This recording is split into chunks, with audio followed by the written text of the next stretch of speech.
kepada saya, ala ab'atsuka ala ma ba'athani alaihi Rasulullah sallallahu alaihi wasallam, maukah engkau aku utus pada sebuah pekerjaan, tugas, sebagaimana Rasulullah sallallahu alaihi wasallam pernah menugaskan aku untuk melakukan perbuatan itu. Masya Allah, ini merupakan sebuah perbuatan yang agung, perbuatan yang langsung diperintahkan oleh Rasulullah sallallahu alaihi wasallam kepada seorang sahabat. Sahabat ini memerintahkan perintah yang sama kepada tabi'in. Ini pasti perbuatan yang mulia, karena Rasulullah SAW mempercayai seseorang untuk mengemban pekerjaan ini.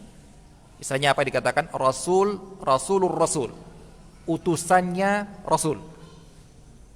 Dan pembawa utusan itu adalah orang yang sangat yang dipercaya, orang yang amanah. Maka Ali bin Abi Thalib pun mengatakan, apa yang dulu pernah saya diutus oleh Rasulullah SAW, tugas saya apa? An la tada'a suratan illa tamastaha. Kamu apabila menemukan patung ataupun gambar, maka hancurkan atau hapus. Ini kalau kita membaca hadis ini, berarti mari kita merasa saya sedang mengemban tugas Rasulullah SAW. Apa-apa yang saya bisa untuk saya hapuskan, saya musnahkan, maka saya lakukan. Wala qabran musyrifan, dan apabila saya menemukan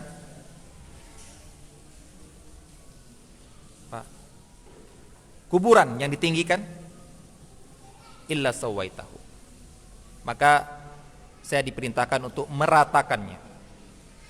Apa maksud meratakan di sini? Maksudnya adalah meratakan dengan kuburan-kuburan yang lain yang setinggi itulah dibolehkan di dalam syariat, yaitu hanya satu jengkal. Itulah sebenarnya rumah kita. Karena menghias kuburan itu gunanya untuk apa? Gini ya Bapak dan Ibu-ibu rahmati Allah Subhanahu wa taala. Terkadang saya memandang, terkadang kita membuat sesuatu pada harta kita, ternyata tujuannya biar dinikmati oleh orang lain. Coba Anda perhatikan. Mungkin Anda termasuk, ataupun kita termasuk yang melakukannya ini. Kita menghiasi, memperlakukan pada harta kita, sebenarnya tujuannya untuk dinikmati oleh orang lain. Kita tidak menikmatinya sebenarnya. Apa contohnya, Pak? Contohnya Anda melukis-lukis kata-kata yang indah di belakang mobil Anda. Itu yang baca siapa? Yang nikmati siapa itu sebenarnya? Anda di depan kok. Anda kalau mau lukis, mau indah kan interior bagus lah, karena Anda berada di dalam enak ini. Lah ini belakang mobil itu siapa yang nikmati? Ya, orang di belakang mobil. Makanya Allah Ta'ala, saya mendengar ya, apa istilahnya, teman saya yang sekolah di Yaman, yang mondok di Yaman, itu beliau menceritakan ketika masih sistemnya sistem seperti pondok-pondok tradisional zaman dulu di Aceh, bahkan di Jawa sampai sekarang. Yang saya sangat ingin membuat pondok seperti itu sampai sekarang, tapi ya belum punya kesempatan. Yaitu seperti di Aceh misalnya, ada seorang kiai punya tanah luas, kemudian dia bangun balai gazebo gitu misalnya, dan dia membuat kajian di situ. Habis maghrib, habis subuh punya kajian situ. Ada orang datang gaji.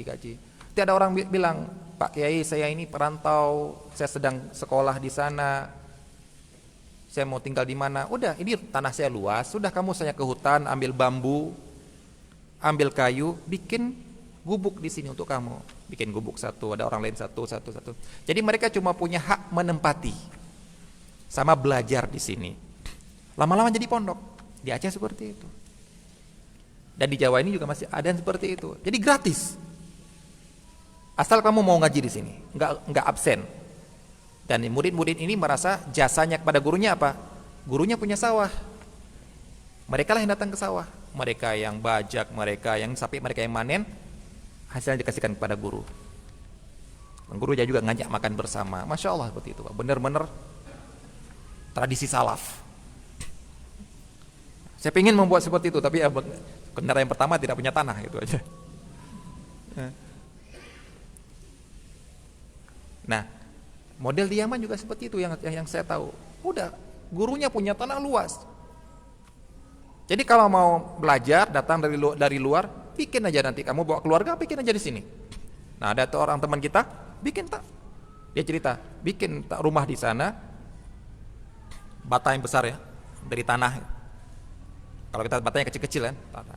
Kemudian direkatkan pakai apa? Pakai tanah juga. Bukan pakai semen. Kemudian tembok luarnya pakai apa? Pakai tanah liat juga sama jerami. Atasnya pelepah-pelepah, kemudian jadi bentuknya tanah kotak. Kata beliau, dari luar kita lihat apa istilahnya? Tanah gitu aja. Kotor. Di dalam interiornya bagus sekali. Benar-benar dicat. Ya cat sudah cat modern, cuma luarnya saja yang jelek. Nah, ini yang menurut saya bagus. Karena yang menikmati rumah ya yang punya rumah. Terkadang kita menikmati rumah orang yang di luar, rumahnya bagus sekali, di luar dalam neraka. Kacau di dalam kan, orang nggak peduli mau harta, rebut harta sampai cerai akhirnya. Nah, bukan ini keinginan rumah. Nah, gitu juga kubur. Kubur itu yang penting interiornya apa? Amal yang nemenin kita di dalam. Nah, kalau mau nolong orang di dalam, kasih juga bantuan interior. Apa itu? Doa. Ini enggak yang kita ingin membantu apa? Ingin menghormati orang yang dikubur dengan membangun luarnya. Itu enggak ada gunanya. Makanya di antara diutusnya adalah ratakan. Itulah sunnah Rasulullah sallallahu alaihi wasallam. Makanya dulu saya pernah mendengar Wahabi itu yang menghancurkan kuburan para sahabat. Dengar itu kan benci kita, Pak. Saya SMA saya dengar seperti itu, Pak.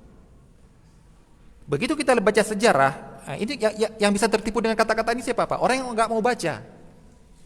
Begitu kita baca sejarah, bukan kuburan sahabat, bangunan yang dibangun di atas kuburan. Kuburannya tetap ada sampai sekarang.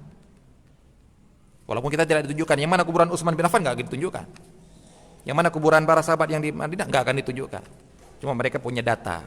Untuk apa datanya? Biar nggak ngubur orang lain ke dalamnya. Ini sahabat ini, nguburnya tempat-tempat lain sana.